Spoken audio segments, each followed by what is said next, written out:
talk about water treatment now, and it's something that comes on in the test. I am going to try, after we discuss it, I'm going to try to draw here what is the flow that happens inside the water room, okay?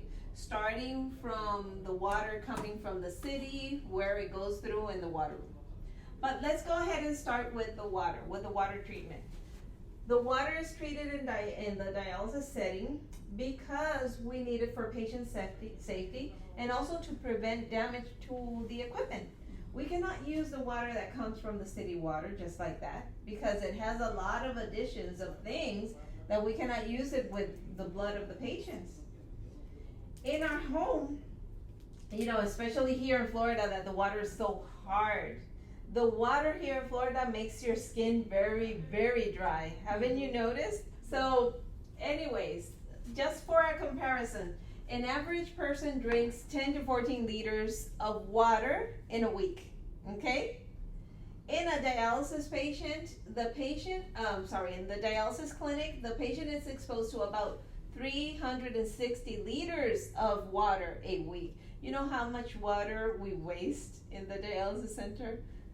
They open the gates and that is water and water whole day from whatever time in the morning, 4:30 to whatever time. Right? Why are you smiling? Why are you laughing? Tell me. Right now we don't have the opportunity to leave the water tank. We have to throw everything away and start from zero. So that's another thing. Yeah, yeah. Well, the thing, but you know what? You really want to do that because the water that's in that water tank is pure, has been purified, meaning that it's not going to last too long before bacteria go in, because they have removed all of the additives that the city adds to it. Okay, so they remove the chlorine, the chloramine, all that. And now it makes this water very vulnerable for bacteria. And that's why you have to empty that. Okay. So we're going to talk about the results. And then we're going to talk about how the water room is built. And we're going to talk about the brine tank. Okay. Okay, so for the water. In the dialysis center, they should be testing the water. Okay. For the water and dialysate, there are cultures that we do. So one is culture and one is endotoxins. I don't know if you guys have heard about this, okay? So culture is for the live bacteria, to know if there's live bacteria. Endotoxin is for the empty shell. This is when the bacteria dies, okay? Got it? So if you have a lot of empty shells, a lot of endotoxins, that tells me that there has been a lot of bacteria in that tank or in that water or in that dialysate. Does that make sense? If we have a low count in culture but a high count in endotoxins, we still have to disinfect everything, because even though there's not a lot of live bacteria at the moment, there was a lot of live bacteria at the moment. They're just dead now. Okay? And they still, if they have the endotoxins have contact with the blood, they still can harm the patient. Got it? Okay. So in water, the water side, acceptable level, and this you can write down. I think it's in your fill in the blank, and if you didn't bring it, just write this down. Acceptable level for the culture would be below 50 CFU, which means colony forming bacteria. Below 50.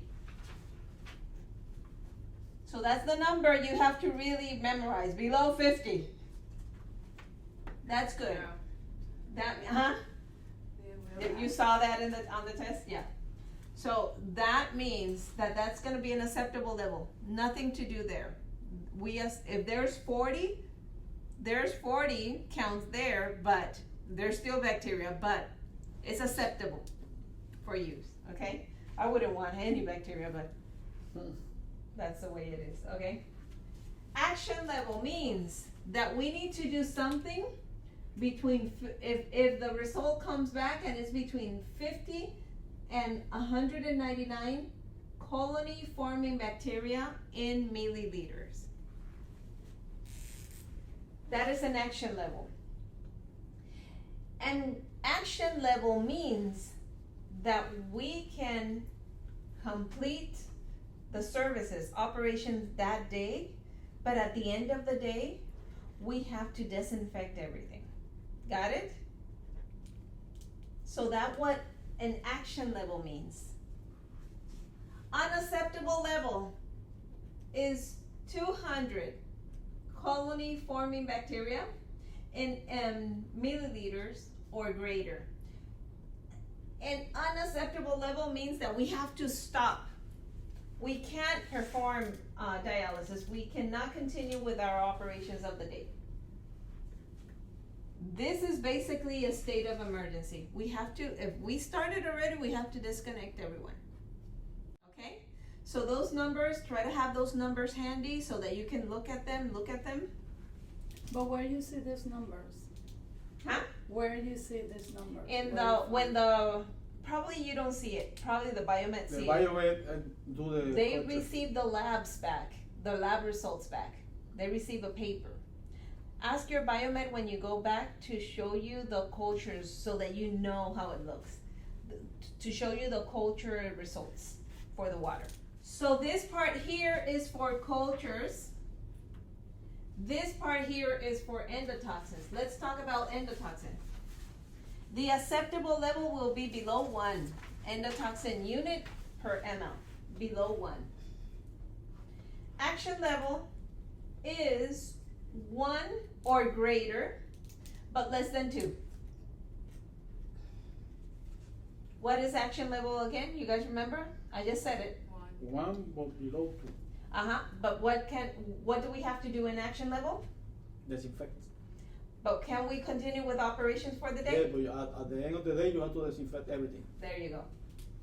Unacceptable level. Can we continue operations? Nope. No, we have to stop. everyone. This is a state of emergency. This would be 2 endotoxin units in ml or greater than 2. Okay? So write these down. These are important. What does culture test again? What does the culture test?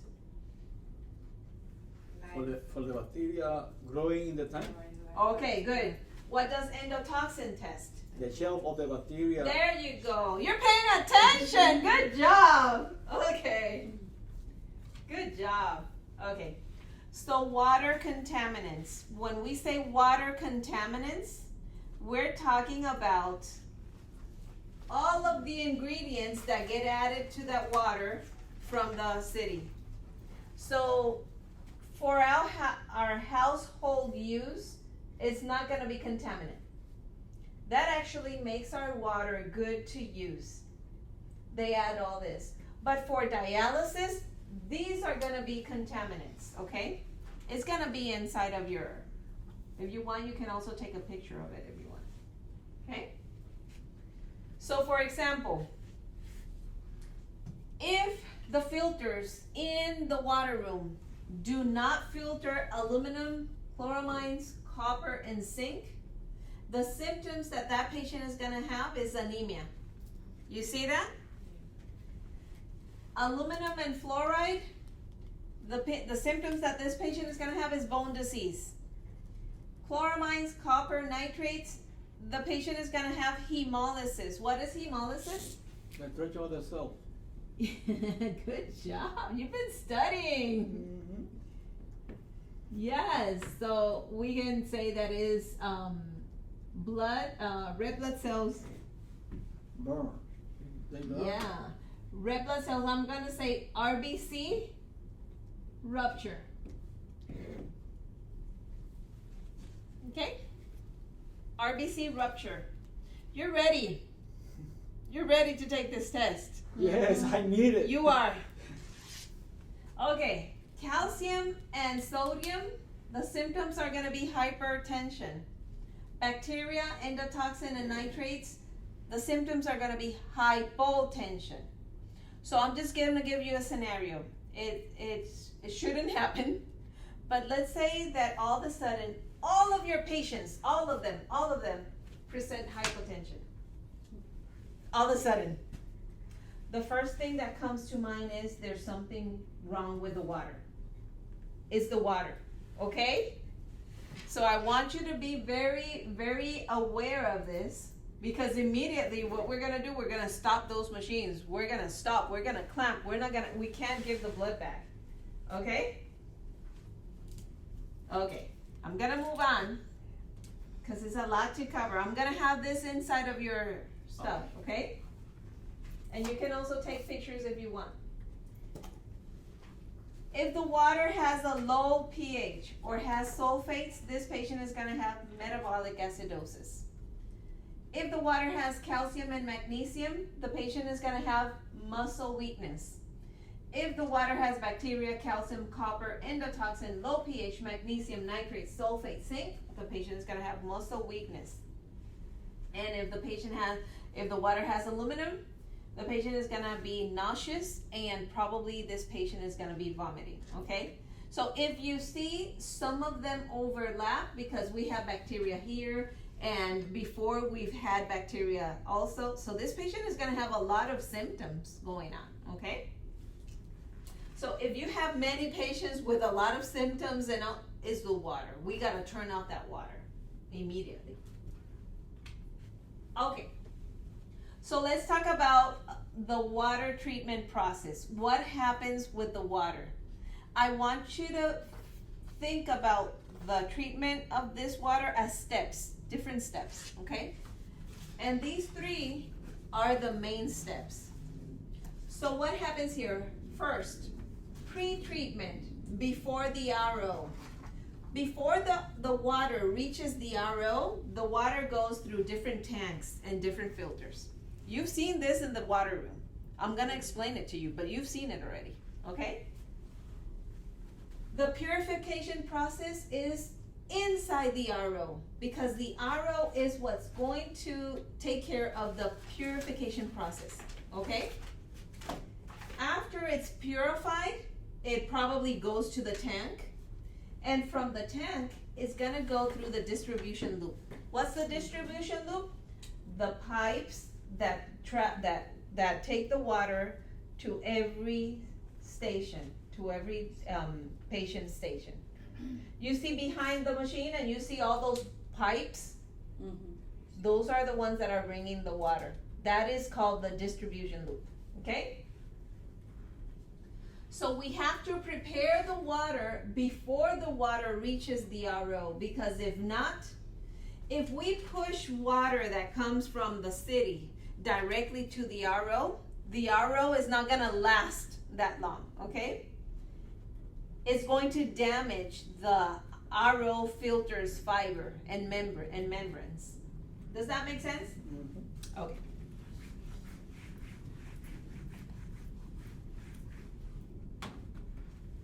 So we're gonna go ahead and start. Moving on. So look at this. This is like a typical pre-treatment system. And I'm gonna help you understand this, because looking at it like this is like gonna be, what is all this? So I am gonna draw something here. Try to make it a little easier. So the water comes in from the city water, okay? Comes in. And here we're gonna have a blending valve, which is gonna blend water, cold water and hot water.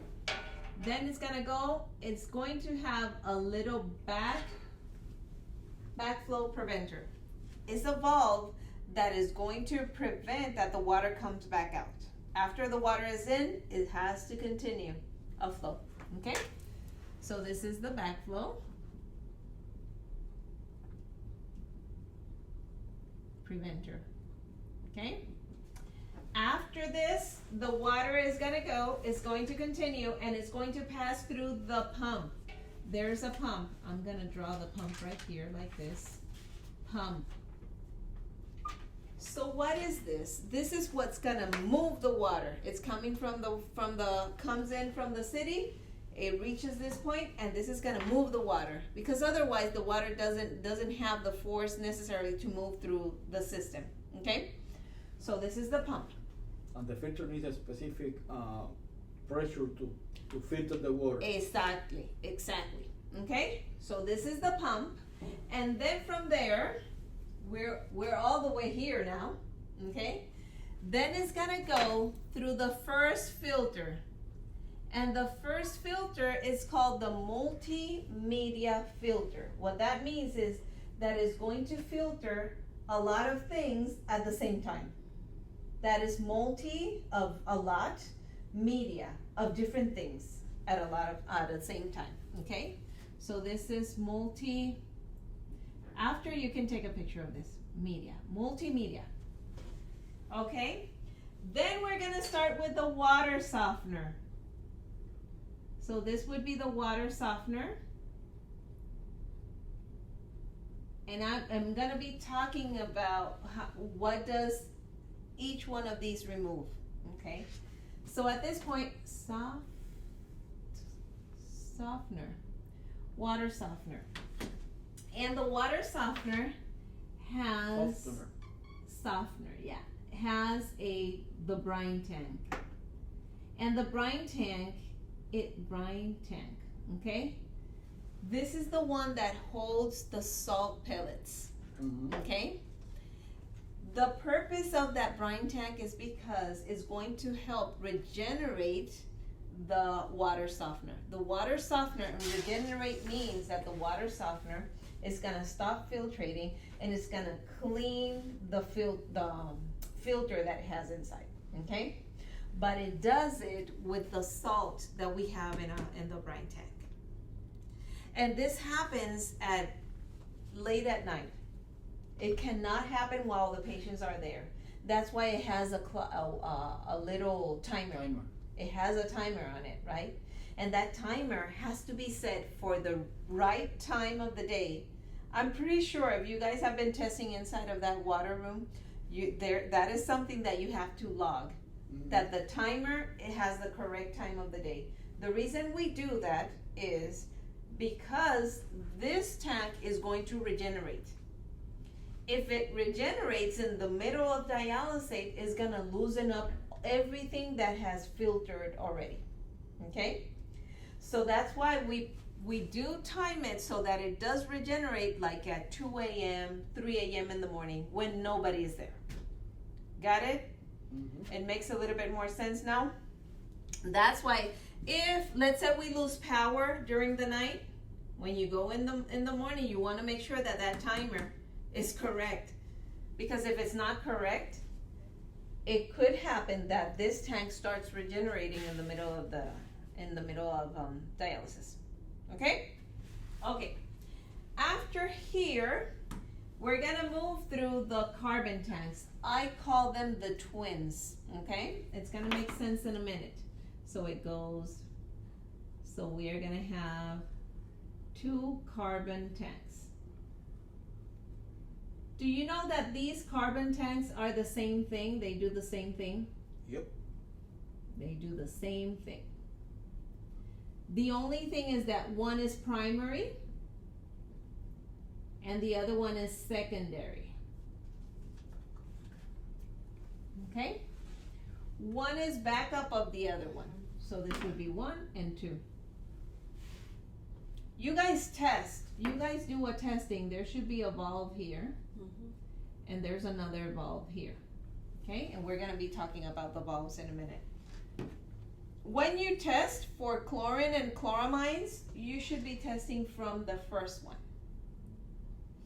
If this one is not correct, the number is high, and you should be testing from this one every 4 hours.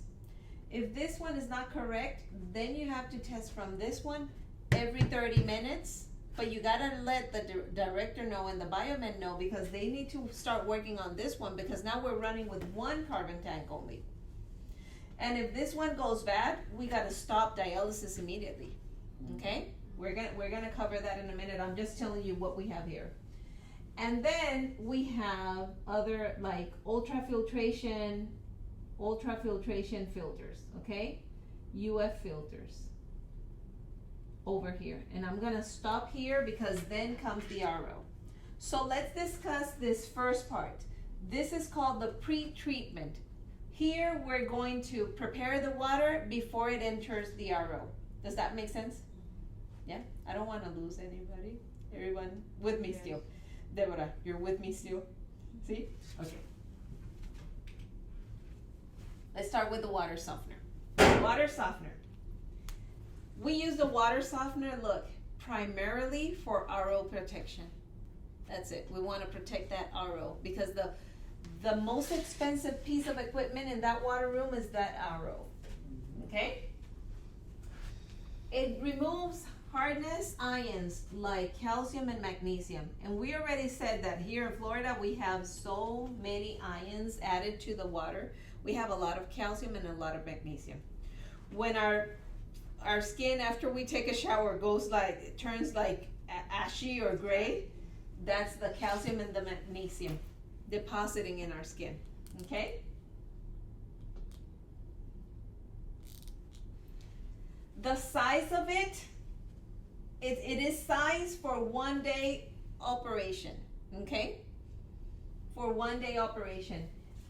What does that mean?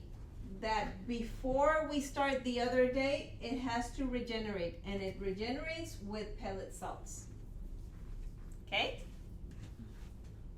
So remember, that regeneration is going to happen like at 2, 3 a.m. in the morning. If it's a center that is 24 hours, like up north, there's a lot of centers that are 24 hours. Here we have Celebration. I don't know, they might have 2 water softeners because since there are days that they're running 24 hours. Then they might change probably the water softeners because at one point the water softener has to regenerate. So that, I'm talking about this here, okay? So this one removes hardness ions. And when I say hardness ions, it's gonna be calcium, magnesium, fluoride, the minerals. Yeah, exactly, it's that. Okay?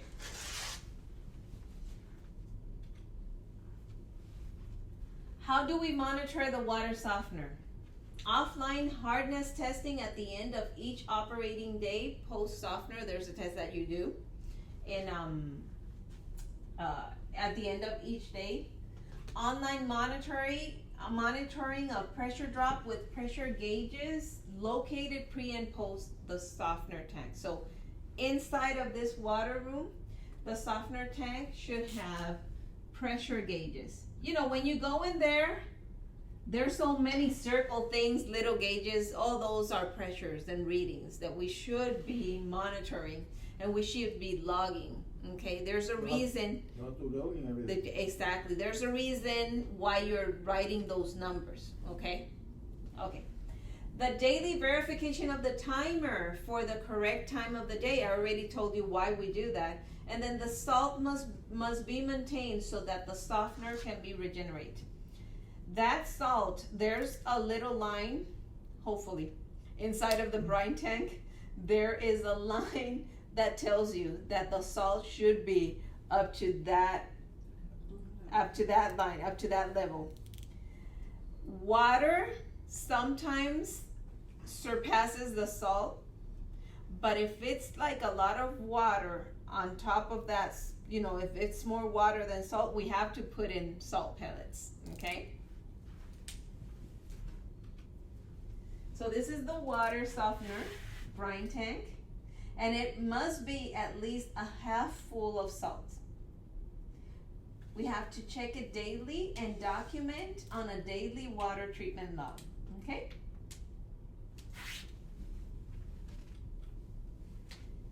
Done with the water softener. Any questions with this? Because we're moving on to the next one. Now we're gonna move on to the carbon tanks.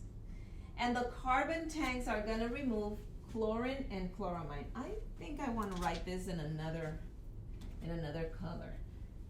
Just so we write down what is it that's removing. So this one is hardness ions. And I love what he said. He said minerals. Okay? So the water softener is gonna remove that only. The carbon tanks are gonna remove chlorine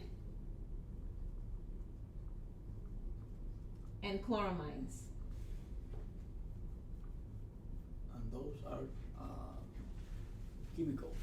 chemicals. Okay? So this means that the water softener is not gonna remove the chlorine and the chloramines. The water softener is gonna focus on the hardness ions. The carbon tanks are gonna focus on the chlorine and chloramines, okay? And again, they look exactly the same. One is beside the other. Like I said, I call them the twins. If it's a big unit, and up north you see these big new units that they run 24 hours, they never close. They have more than one set of carbon tanks. Their water rooms are big, enormous, okay? So they may have more than one pair depending on chlorine levels in the municipal water and on the size of the dialysis center. So the carbon filtering monitor. So when do we do this test? We do it before we start with the first patient, and then every 4 hours. Okay? That's still the policy in the units, right? In your unit? In my unit, you have to take the water when you came. Before the patients, and then every 4 hours. Then after you open, you have another alarm, like 30 minutes after. It's and one then alarm at 5, one alarm at 8:30, the other one is at 12. So it's about and every 4 hours. 15:30. Yeah. But you gotta make sure that you do one before we connect anyone. Before Okay. the 5 in the morning, yeah. Okay. So prior to the first treatment, and then every 4 hours. Mm-hmm. It could vary a little bit. It could be less time, but it never can be more than 4 hours. Okay? And to do this test, the RO should be running for at least 15 minutes prior you test. Okay? Where do we get the sample? We get it from the primary sample port, which is the one after the primary tank. What are the acceptable limits? 0.1. Very good. 0.1 or less. I'm glad you guys know that number because it's gonna come on your test. 0.1 or less. So here we go. This would be the primary sample testing gauge, and this would be the secondary.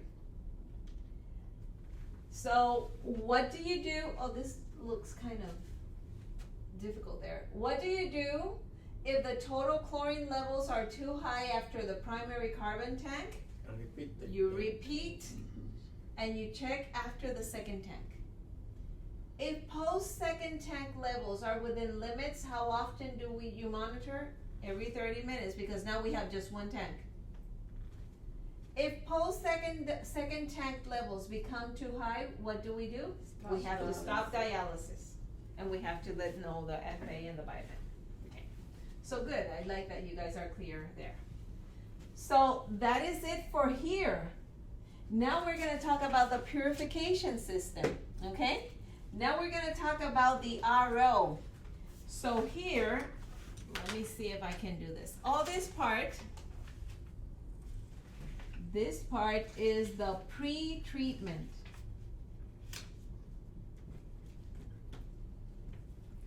Pre-treatment. Okay? There are two different systems that we can use for purification. The RO, which is the reverse osmosis system, and if the RO is not working, it's not available, we have to clean it, it was acting up, Then we're gonna use the DI tanks or the deionization tanks, and this is temporary. We cannot use those tanks for more than 24 hours, not the same one, okay? So let's talk about them. Reverse osmosis. The RO, and this is, the reverse osmosis is the RO, okay? So the RO has a semi-permeable membrane and a pump to produce purified water. What does the RO remove? It removes organic and inorganic contaminants, bacteria, and endotoxins. So here, after this, we're gonna reach that RO. So let's say this is the RO. Okay, that's the RO. And the RO is going to remove organic and inorganic Life and death bacteria. contaminants.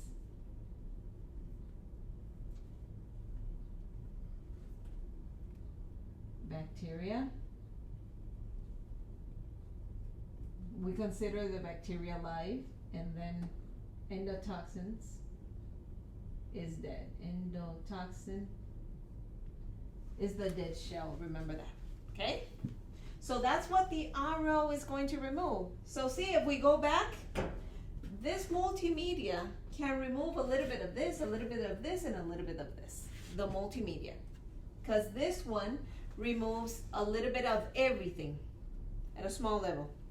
Then the water is gonna keep on going. The water softener is then gonna focus on the hardness ions, the minerals. Then the water keeps on going. The carbon tanks are gonna focus on the chlorine and the chloramines, okay? And then now the water is softer and free of chemicals, and now the RO can focus on the organic and inorganic contaminants, bacteria, and endotoxins. Does that make sense? Okay, so, and it's the primary device for purification for water use in dialysis. So this is how it looks, the reverse osmosis, okay? And we call it reverse osmosis because we need a pressure gauge to have this created. Reverse osmosis is not natural. Osmosis is natural, okay? In osmosis, remember this, in osmosis is the movement of water or fluid, okay? And it goes from an area of low concentration of solutes to an area of high concentration of solutes. So if we look at this, we have two areas, right? And we have a membrane in the middle. This area here is an area of low concentration of solutes because the water has been purified. And this one here is an area of high concentration of solutes, right? So the water, naturally, the water wants to move from this side to this side. But because we need reverse osmosis, we're gonna have a pressure gauge here, forcing the water to stay down here so that it's gone and it goes to the stations, to the center, okay? To the distribution loop, okay? Got it? Does this make sense? That's why we need the RO. You want me to repeat it? Yes. Let's repeat it. Okay. In regular and natural osmosis, if you look at this, the water will want to go from this side to this side. But we want the pure water on this side. We want it to stay on this side because this is the way to go to the dialysis stations in the unit. So we increase the pressure in the top so they can move through. Very good. That's reverse osmosis. Got it? He's ready. Now he's ready. He can take that test tomorrow and I bet he'll pass it. Yep. Can I sit in next to you? He's ready. Anyway, you're in front of me and I can see nothing this time. So this is how the reverse osmosis, the RO system, probably in your unit, you probably have one similar to these, but there are many of them, okay? I've seen many of them. Okay, so how do we monitor the RO? You know, when we have an RO system, the water that goes through it, we just use in the dialysis center, we only use about 10% of the water that goes through it.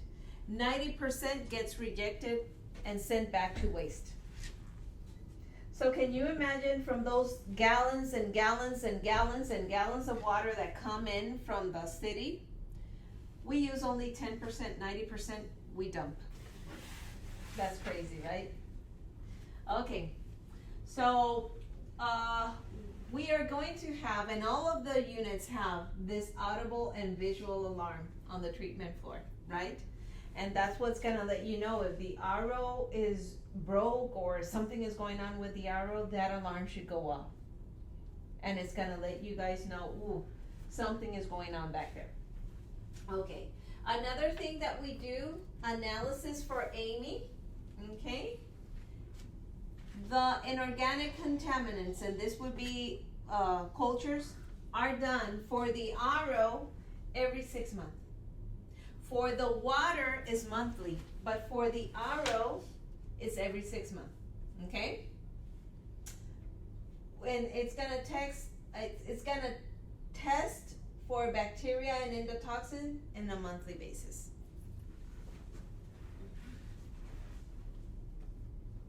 Okay?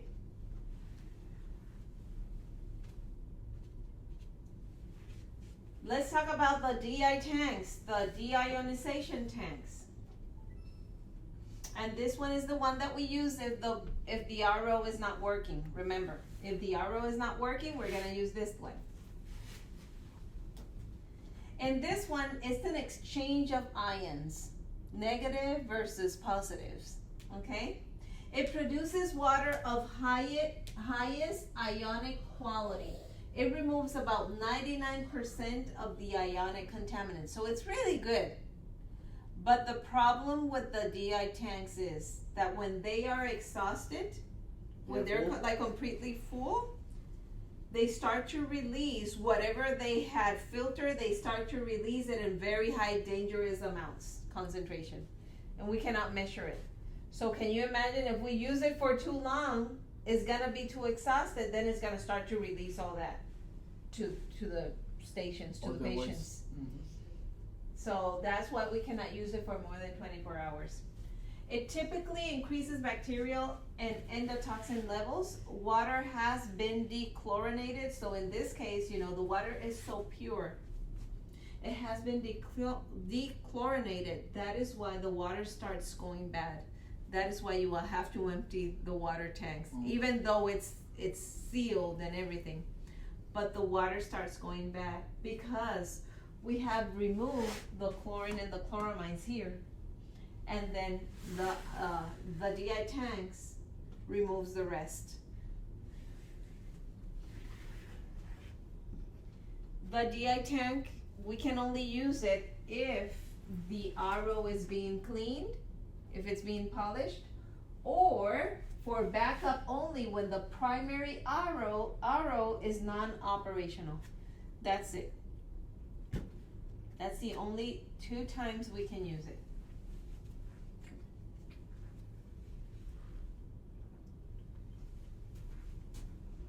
Make sense? So those are the DI tanks. They're smaller than the carbon tanks. They're smaller than the carbon tanks, okay? Usually each center has 2 of them. And they have, if they have been used, they have to be replaced immediately.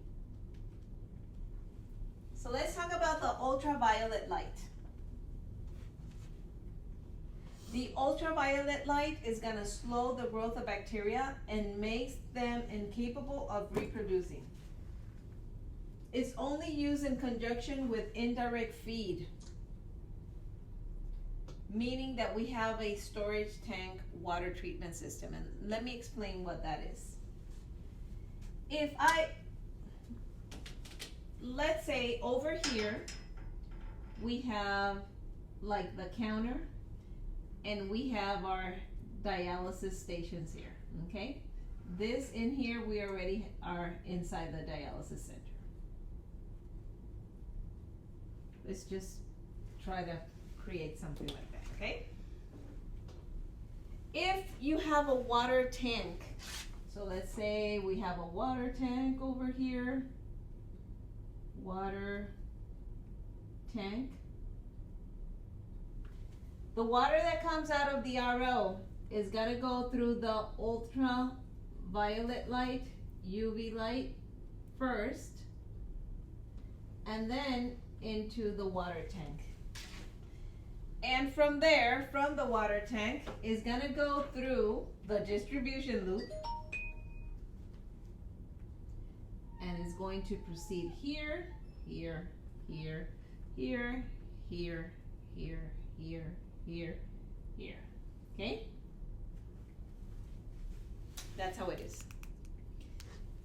This is indirect feed because the water first stops at the water tank.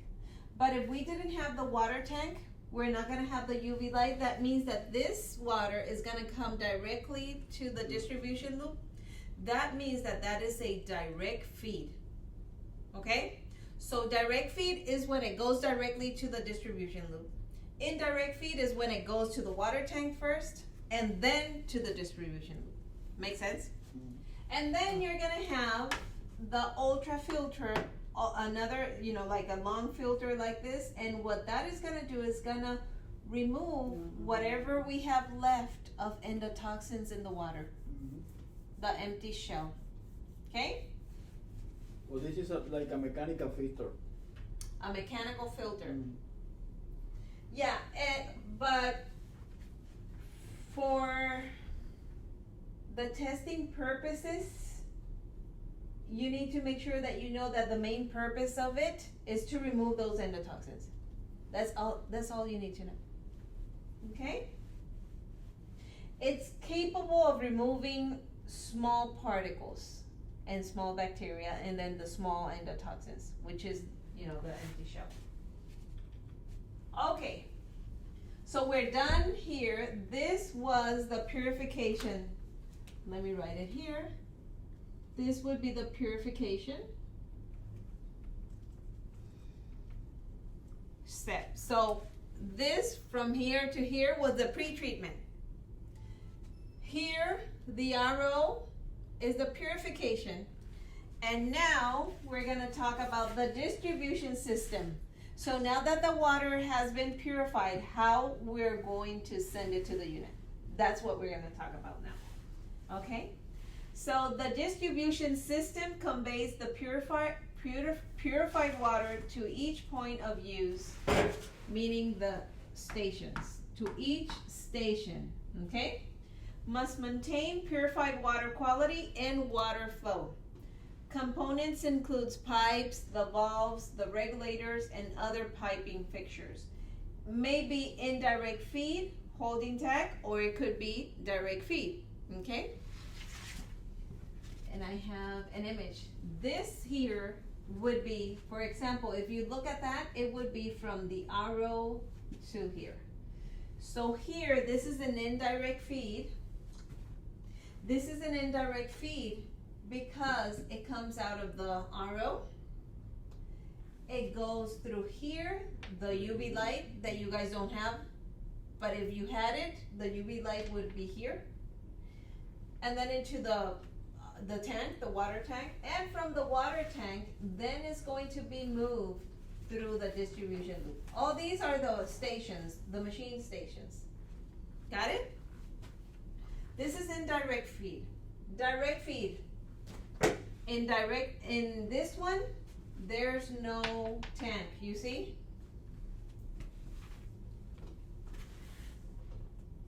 So because there's no tank, it goes directly to every station, machine station. Okay? Wait.